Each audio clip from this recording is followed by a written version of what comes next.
So what attracted me to Pipeliner was Nicholas, we had built it and the concept was from the salesperson first perspective. Because basically our philosophy is if the salesperson is getting value out of it, they're the main, getting the value out of it, it's helping them, it's giving them insights, then they're working in the system, then the data is in the system, and then management are getting exactly what they need.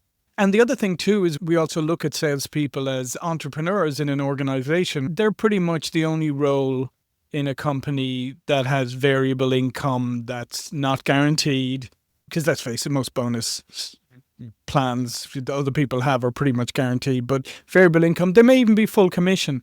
So they have to be creative.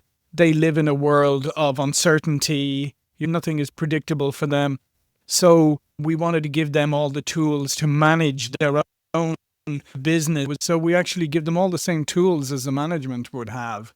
Obviously, different view of access to data, but very much all built around empowering the salesperson and bringing value to the salesperson. But I am the world's biggest super fan. You're like a super fan. Welcome to the Business Superfans podcast. We will discuss how establishing business superfans from customers, employees, and business partners can elevate your success exponentially. Learn why these advocates are a key factor to achieving excellence in the world of commerce. We discuss the invaluable insights of business owners who have successfully implemented the strategies in the book to build their own team of devoted superfans. Gain insightful knowledge from the experts who create applications to help you create passionate superfans. This is the Business Superfans podcast with your host, Freddie D. Ready!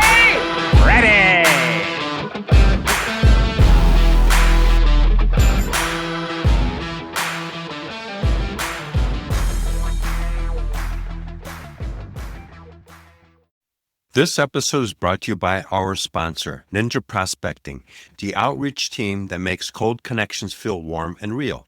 If you're tired of spammy DMs and the generic LinkedIn messages that go nowhere, Ninja Prospecting flips the script. They help coaches, consultants, and service-based business owners spark real conversations through strategic, human-first outreach. No bots, no fluff, just honest, data-backed messaging that sounds like you and actually gets replies. Talk to my friend Adam Packard and his team. Whether you want to do it yourself, get guidance, or fully hand it off, they've got you covered. Head over to ninjaprospecting.com and schedule a chat with Adam. Be sure to mention you heard about it right here on the Business Superfans podcast. If you're ready to get started, join their free community at school.com/ninja-prospecting-7704 to maximize your connections and make the right new ones. Hey, Superfan Superstar, Freddie D here. In this episode 124, we're joined by John Golden, a globally recognized sales and marketing thought leader, strategist, and speaker.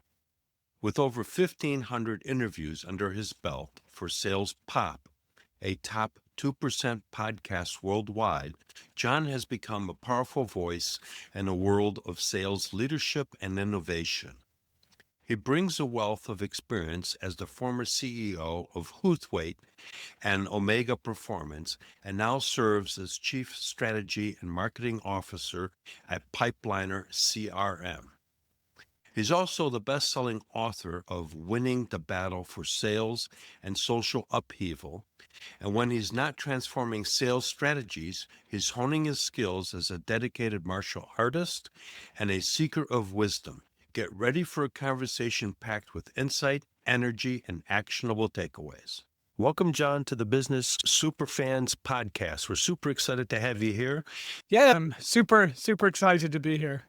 So let's go backwards in time. And what's your background? Give us the scoop. Yeah, so, well, it's a long and winding road, as most of these things are. I'm originally Irish, as you can maybe tell, and I came to the US during the dot-com era. I came with a small Irish company that set up in Silicon Valley. I moved over here, and then over time, progressed through my career, but I ended up running a couple of businesses. One was Huthwaite Spin Selling, which was Neil Rackham's best-selling sales book based on the only scientific research ever done on sales. It was owned by there was a parent company. It owned like 40, 50 businesses in Forma. And I was CEO of two of the businesses. They gave you businesses and said, here's what we expect from this business in terms of profit margin, and you go and run it like it's your own. So you basically got handed a business to run, which was fantastic. I did that for 5 or 6 years, and Huthwaite was obviously spin selling sales. So we did sales consulting with organizations large and small across the globe, performance improvement. Eventually, I helped the parent company sell some of those businesses to a private equity group, including Huthwaite and Omega Performance. And then I decided my wife wanted to move back to the West Coast, so we moved back to San Diego, and I started my own management consultancy. So I went out on my own and started gathering clients. And I came across Nicholas Kimla, the founder of Pipeliner CRM. It's an interesting story. He had read the book that I wrote, Winning the Battle for Sales, and he contacted me because I had written in it about CRM. I had said, the worst words a salesperson can hear is, we're getting a new CRM, because you just think, oh no, this is going to be disaster, data entering, I have to learn all this system. I basically said the good times are over when the CRM comes in. Winning the Battle for Sales was about analogies of battles. It was David and Goliath, actually, the analogy, because David was offered all the latest, greatest armor and everything, and he put it all on. He couldn't need me slingshot, and away he went and won. So, cut a long story short, Nicholas said, I'm going to show you a CRM system and I'll prove you wrong, right? And I said, knock yourself out. So he showed me Pipeliner. And one of the things that we had struggled with was embedding sales methodology into a CRM platform. You couldn't do it with Salesforce. You couldn't do it with any of them. A lot of work, custom programming, all this nonsense. Pipeliner was easily able to do that right out of the gate. So I said, okay, now I'm interested. And it was visual and it was easy to understand how to use. And so I did some consulting work with Nicholas, did a number of projects. And then eventually he came and said, do you want to just come on board, be my partner and bring this to market and give up building your management consultancy? So I said, okay. He was very persuasive, and I thought this was an interesting opportunity to get back into kind of technology, but also combined with my experiences with sales and marketing, etc. So that's kind of the story of how I arrived here. Wow. Before we started recording, I mentioned to you that back in 1986, I wrote my own CRM using a relational database on a Mac called Helix. And it was just very rudimentary, basic. I could just track who I talked to and everything else. I had a Mac and I had a, kind of like the backpack thing. And I would walk into manufacturing companies and they'd be like, what? And I'd whip out my Mac and I had an Excel and I had an ROI. And we would sit down and put together all the information. And that was one of my sales tactics, was that I didn't have all the AI tools and all the automation, but I would emotionally connect you to doing it, because we would be sitting together and putting your ROI and you would be providing all the numbers. So it was really your ROI, you owned it. And then you could go to executive management and says, hey, if we invest in this CAD system, here's what it's going to do. And I didn't have to be there because I created you as my internal salesperson because I emotionally connected you to it. So, and I've been using CRMs since then. So I'm very interested in learning more about what differentiates Pipeliner CRM. Yeah, well, one of the fundamental things, and this is what attracted me to it in the first place, Freddie, was that all of the CRM systems were existing, and especially the big ones, they originally had been built from a command and control perspective.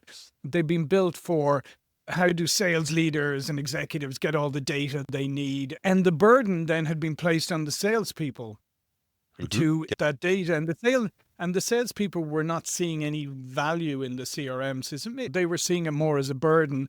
And back in the day when we're using other CRM systems, if I had $1 for every time a salesperson said to me, well, do you want me to fill in the data on the CRM or do you want me to sell? Ideally, I'd like you to do both. I remember those conversations. Yeah, exactly.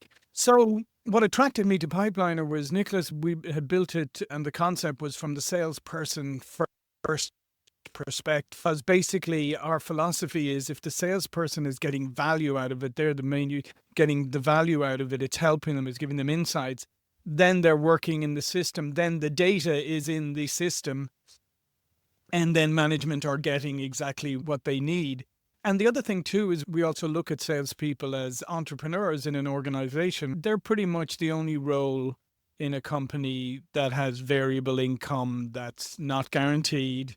Because let's face it, most bonus plans that other people have are pretty much guaranteed. But variable income, they may even be full commission. So they have to be creative. They live in a world of uncertainty. Nothing is predictable for them. So we wanted to give them all the tools to manage their own business. So we actually give them all the same tools as the management would have.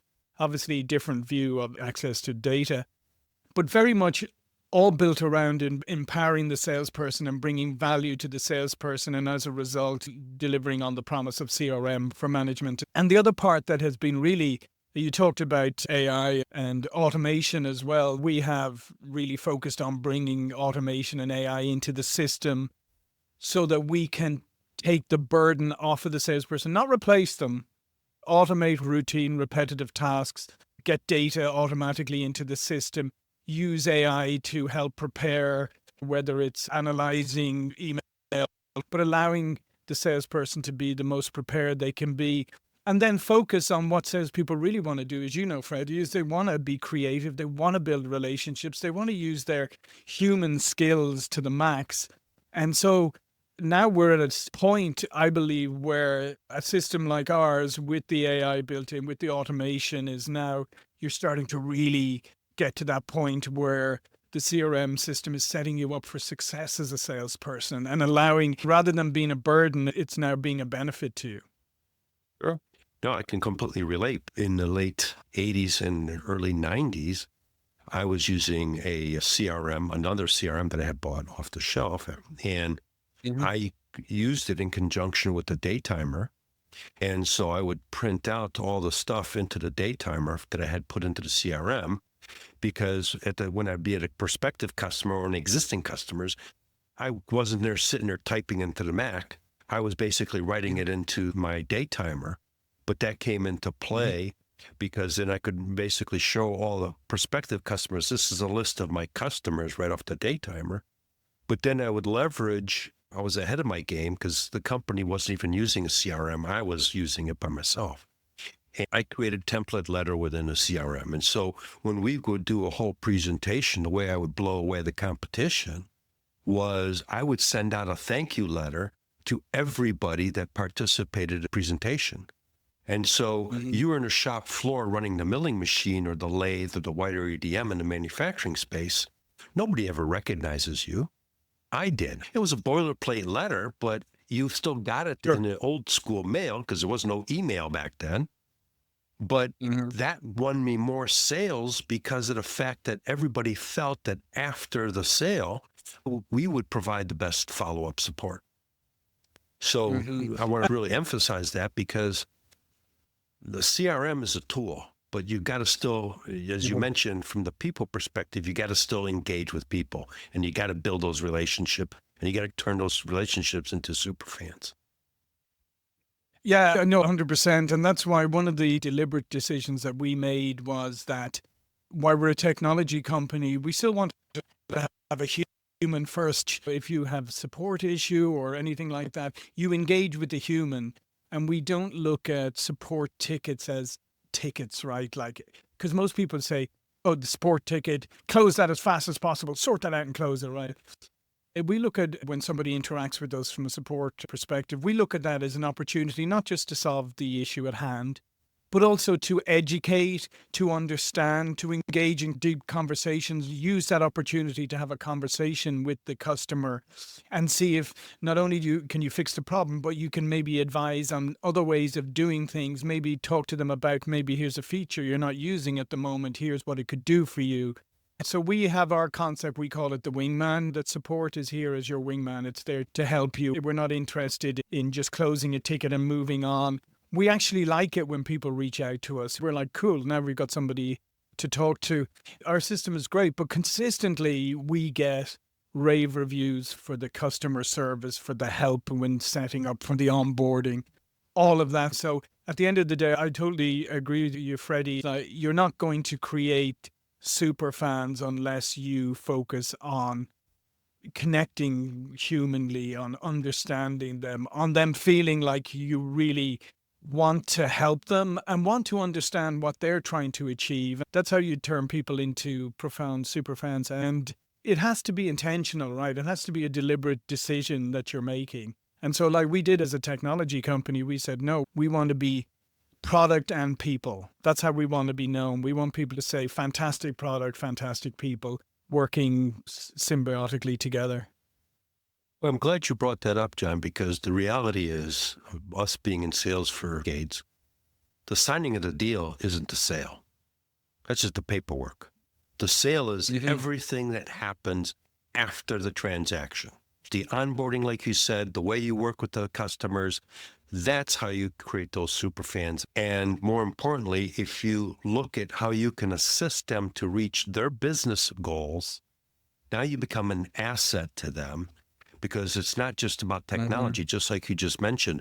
Hey, did you know this new feature, this functionality, this could save you X amount of time and help you be more productive, etc.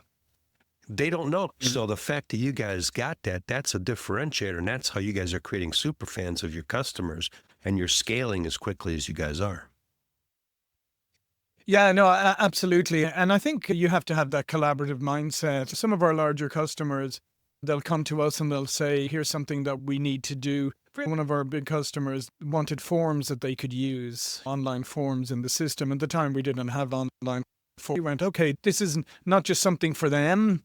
This is something that all our customers could use. So we went out and we basically created, embedded into the system, an online form functionality, which is actually as good as SurveyMonkey, things that you could use.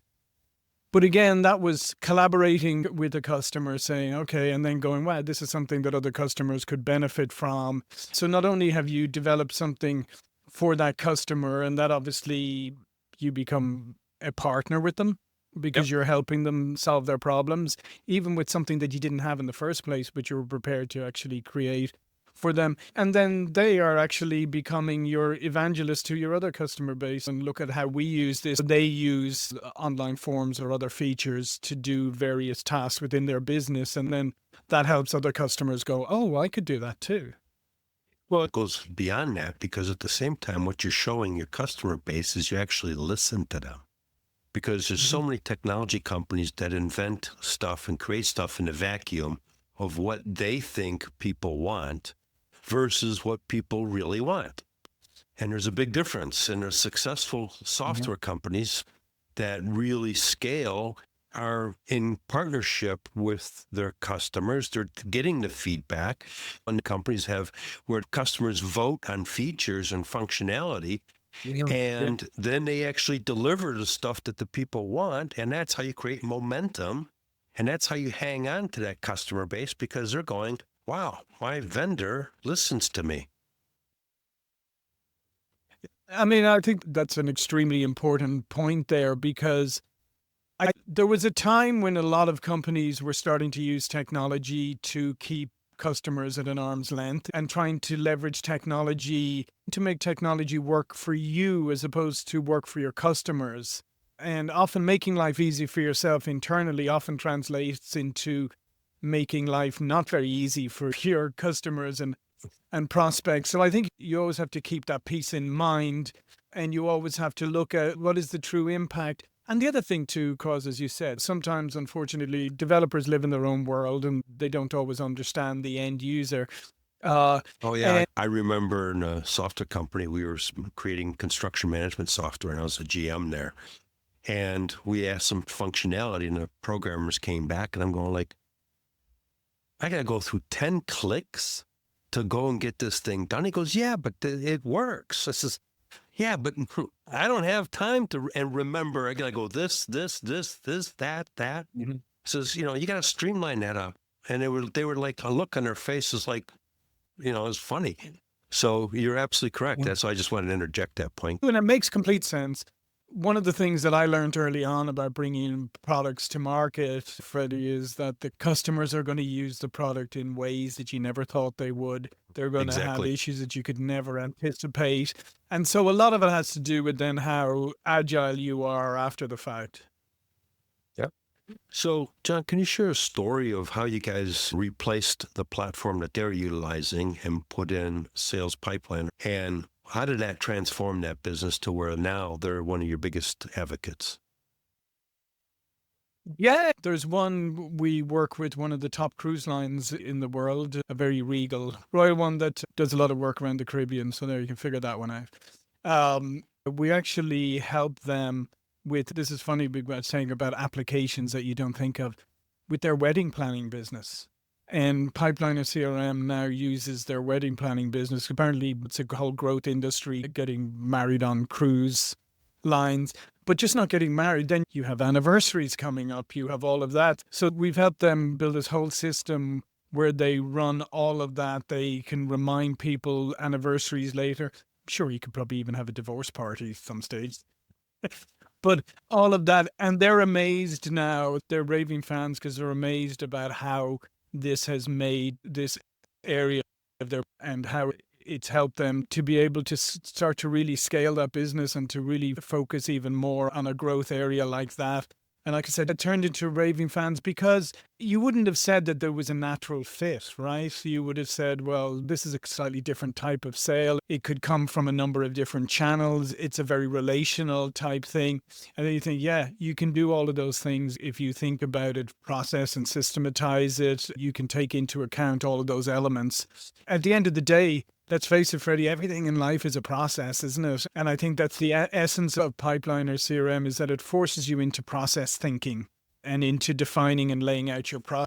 And you can end up in a situation like this cruise company has, where now they have their whole weddings segment running really, really smoothly and growing. Yeah, so you've helped them create a whole new revenue stream. At the end of the day. Yeah, absolutely maximize it. Yeah, so you create a whole new revenue stream for them and a business that they can basically keep really engaged with their customers. So it's not a one-time visit. They're maintaining a long-term relationship and pulling those people back in for other adventures on the seas. And the other people who attend the weddings, there's an old Irish saying that is, going to a wedding is the making of another. So yeah, those guys are definitely super fans of what you guys have done because you've completely expanded their business model. Mm-hmm. I think that's the key. No, I was just going to say, I think that's the key at the end of the day, Freddie, is to be open-minded and agile. But it comes from really trying to understand the business in their business. And I think that's a key part, is if you're going to be successful in selling any SaaS product or any technology product, is you have to be curious about the business of your prospect or customer. You have to be curious about the business of business in general. I think there once was a time, let's be honest, Freddie, when there were salespeople who really didn't understand how business worked. They were just all about like the top line selling, right? And I even worked with one salesperson who used to say to me, John, I sell the sizzle, not the steak. So he had interest in the details of what he said. He just wanted to sell the hype. I think those days are largely behind us now. And I think you have to be able to connect on a business level. It has to be a conversation between peers. Right? Sure. That's one of the things that I used to do. That was one of my techniques that I created, and I really killed the competition. That's why I got to the point of being in charge of global sales. I would go in there and says, okay, John, our product does this. The guys down the street does this. The other guy's product does this. So let's get that out of the way. There's 3 or 4 of us in this space. We all can do the job. So John, what's your real business objectives? What are your challenges in your business? And let's talk about that. And how can I help you get those goals? And that would be the conversation. So I got out of the widget conversation and I got into the business strategy conversation. What's costing you money? Where are you losing productivity? What if you had a magic wand? All these conversations with the owners of the shops. And the tech guys would look at the tech stuff, but we were talking business strategy. So I was a whole nother level in the conversation. And usually those sales were short sales cycles because I talked about impacting their business outcome versus look how cool this widget is that, does this and does that. Yeah, no, absolutely. And I think that's the key. So my advice to salespeople today is to be insatiably curious about business and the business of your prospects and educate yourself. It's so easy now. I mean, can you imagine once upon a lot harder to do the research. Now, ever since the internet, you've had the research. Now with AI, you can actually synthesize all of that research and really start to dig in and understand what's going on in an industry and all of that. So there's no excuse really not to be having business level conversations. Sure. Because back then I used to have to buy a manufacturer's directory. Yep. Tool and die SIC code was 3544. It's burned into my brain. I'd buy them for different states. And I'd say, okay, these are all the tool and die shops. That's the president. That's the vice president of engineering. This vice president of manufacturing. That's my target market. I got 300 companies in this area. Got to go to work. And that was it. And that was my research because there was no internet back then. Mm-hmm. So yeah, there's no excuse really if you don't take the time to really leverage a technology that's available, like you just mentioned. You can really get a good synopsis of what's going on with that company, who the customers are, what are their challenges, and you can come in there educated and having an educated conversation with that business. Yeah, and one of the other issues that we've solving for salespeople is just the one that we're referring to now. Like the world has changed so much, and if you think about it, when you're communicating now with a prospect, it could be phone, email, text, WhatsApp. It could be a bunch when you're involved in a sales cycle with so much communication across so many different platforms that it's really hard for you to remember and understand and like try and sort through all of that. So we have used AI to help you. We have your feeds where you can click on and off which platforms you want to see. But then you can use AI to summarize, to gauge the sentiment, look at all of this correspondence and say, okay, this is turning not so good right now, so you might want to pay attention. So again, what we're trying to do is understand the reality of salespeople in the world that they live in and make it as easy as possible for them to have the intelligent and informed conversations. And let's face it, just going back through all of your emails and your messages and trying to remember which is this and the thread on that and whatever, being able to have right there in front of you is a huge, huge benefit. Oh, absolutely. It's everything really, because now you can understand where everything is at and what's your next play, how you should handle it. One of the things I've coached people on in sales is it's like the dating situation. Sometimes you go out on a date and then it all went well and you reach out to them and you don't hear from them 2-3 days. Our mind goes into the gutter and into negative thinking. The reality is they have a life. They're busy doing something else. They've got a job or business to run. And you need to sometimes just be patient, and that's bug them because like the dating, you start chasing, they start running. So what you're doing is you're giving them the data to say, okay, I need to sit back and let this run its route based upon the information. I should check in 2 weeks instead of 3 days from now. And so now I'm making a much more intelligent decision and I'm not chasing that prospect. So yeah, what you guys are doing is really simplifying and giving the sales individual the knowledge of how to play the game. Yeah, no, absolutely. And the other part too is, as you know, Freddie, sales process is so important, but there's a lot of companies today who either don't have a properly defined sales process or maybe they have a roughly designed one. Here they did a big initiative, designed their sales process, rolled it out, and then thought, thank goodness we've done that, now we can move on. And you go, well, okay, that'd be great if customers never change and they never change their buying behavior, the world doesn't change, your products don't change, that'd be great. But unfortunately, we live in it's dynamic now. Dynamic. Yeah, and it's crazy dynamic now with what's happening with AI, etc. So you have to be always on top of things and moving forward. And that's why with sales process is so key, and it really is the best performing sales organizations in the world have well-defined sales processes.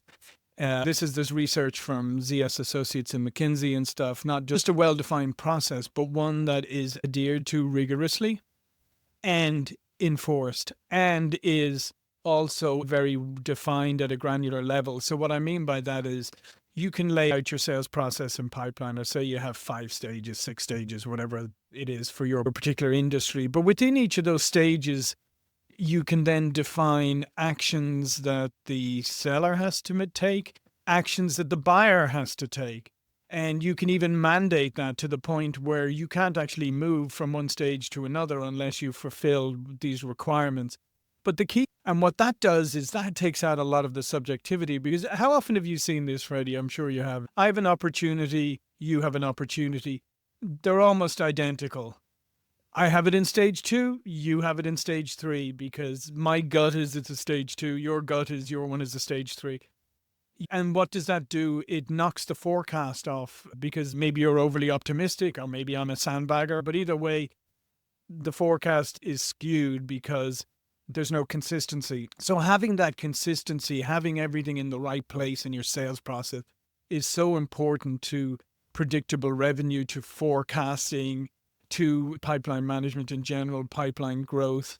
So that's another thing that we're very big on. We're in many ways a process engine, but having this well-defined and on a granular level, and then looking at it as it's a living, breathing thing after that. It's something that you need to analyze, you need to look at and see how is it working? Are things changing? Are customers, the way customers react or buy changing? So I need to make some adjustments in it. But I think that's one of the things that often is overlooked in sales is process really is your friend. Oh, absolutely correct. Because that keeps you in check. That makes sure that it's moving in an organized fashion. You're not winging it. Yeah. Because the days of winging it are long gone, especially with all the technology that's out there today.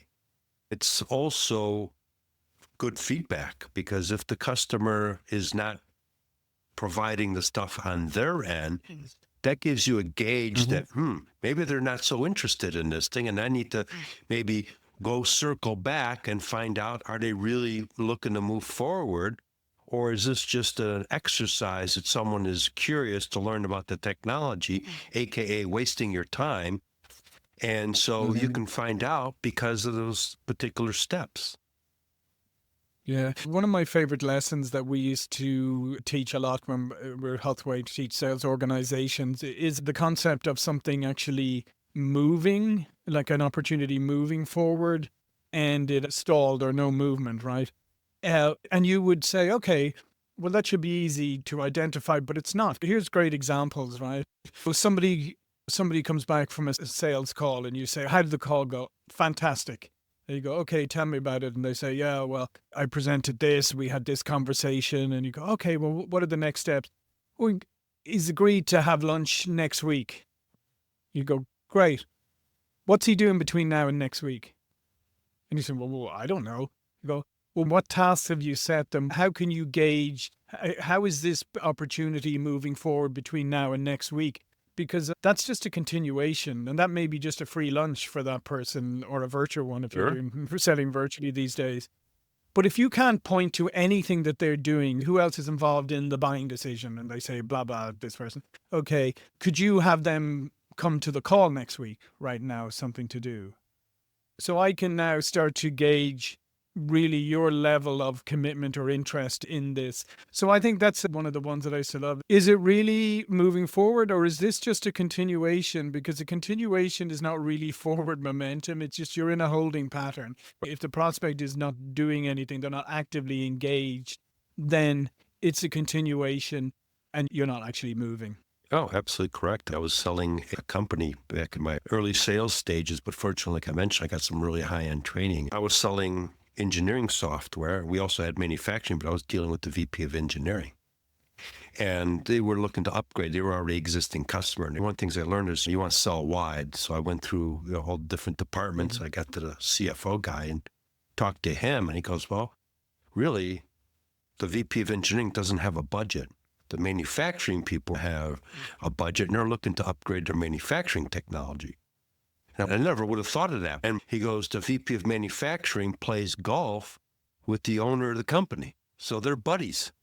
So I switched my whole sales tactics, started off and built the relationship with the manufacturing guy. And that turned out to be a $400,000 sale back in 1986. I got the plaque right up on the wall for the top sales guy. But it was because of the fact that I just did what you just suggested. I went and found out what was going on, who's involved, who are the players. And we called them the sales training as who's the fox in the company. And that manufacturing guy was the fox because of the relationship he had with the owner of the company. Had I never looked around there, I would have been one of those guys spinning my wheels trying to sell to the engineering guy that had no budget, no relationship, no nothing. Just had a want. Yeah. Or, I want for maybe a free lunch every month or so. So as we kind of get closer to the end here, John, how can people find you? Yeah, so you can find me on LinkedIn very easily, John Golden. You can find Pipeliner CRM, pipelinersales.com is the website. You can find salespop.net on our Salespop YouTube channel, which is our give back educational platform where we, just like you do, we interview people and bring different perspectives on sales, marketing, leadership, motivation, etc. So you can find me there, LinkedIn, pipelinersales.com, salespop.net, and the Salespop YouTube channel. Okay, we'll make sure that that's into the show notes.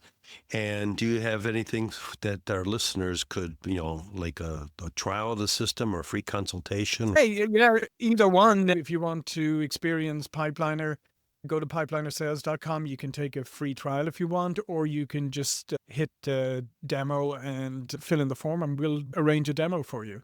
Okay. So I would always recommend the demo because, quite frankly, the systems are so broad right now that it's much better to have us do a demo so that we can tailor it to your particular needs. But by all means, take that. We'd love you to experience the system.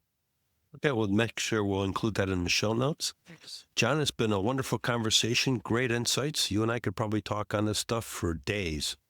So. Oh, yeah, easily. So definitely would love to have you on the show down the road again. And thank you so much for your time today. Yeah, thank you, Freddie. Before we wrap, here's your quick debrief. Each episode in this 9-part series zooms in on one powerful pillar of my Superfans framework. 9 proven steps designed to turn your business from a flicker of potential into unstoppable, scalable prosperity. The pillars are S, strategize, U, unite, P, propel, E, elevate, R, rally, F, finance A, automate, N, nurture, S, sustain. Each week, we spotlight one pillar, extract a game-changing insight from today's guest, and close with your Superfans Success Spark, a bold 24-hour action you can take immediately to move your business forward. Follow along through all 9 episodes, collect each spark, and you'll have a step-by-step playbook to create superfans who fuel rave reviews, rocking referrals, and rising revenue. Then we reset the cycle with 9 brand new sparks, fresh guests, and even more strategies to help you scale with clarity, purpose, and unstoppable momentum. Ready? Here's this episode's spark. So here's the Superfan Success Spark in this 9-part series. P, propel. Craft magnetic stories and offers that attract ideal customers and talent. So here's the top insight from this episode. We actually give salespeople all the same tools as a management would have, built around empowering the salesperson and bringing value to them. So here's your 24-hour action step. Audit your sales pitch. Does it focus on how your product makes your customer the hero? If not, rewrite one sentence today to spotlight their win. We hope you took away some useful knowledge from today's episode of the Business Superfans podcast. The path to success relies on taking action. So go over to businesssuperfans.com and get your hands on the book if you haven't already. Join the Accelerator community and take that first step in generating a team of passionate supporters for your business. Join us on the next episode as we continue guiding you on your journey to achieve flourishing success in business.